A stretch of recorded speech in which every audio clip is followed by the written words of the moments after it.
भवनवा में बैठी रानी कैकेयी हो। कोप भवनवा में बैठी रानी कैकेयी हो। राजा दशरथ जी चले हैं मनाने, हाँ सीताराम से भजो। अरे राजा दशरथ जी चले हैं मनाने, हाँ सीताराम से भजो।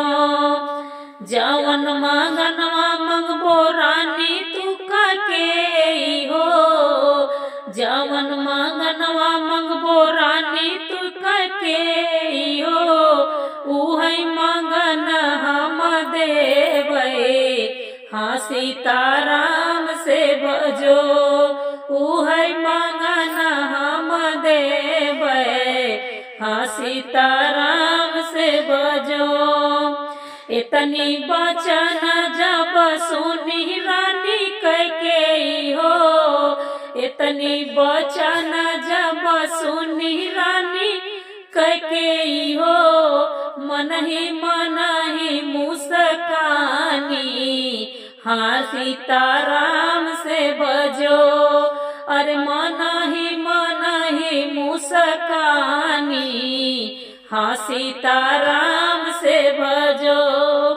पहिला मांगन रानी मांगई रामन बसवा हो। पहिला मांगन रानी मांगई रामन बसवा हो। दूसरा भरत राज सिंहासन, हाँ सीताराम से भजो। अरे दूसरा मांगई भरत सिंहासन, हाँ सीताराम से भजो। इतनी बचन जब सुनहि राजा दशरथ हो। इतनी बचन जब सुने राजा दशरथ हो।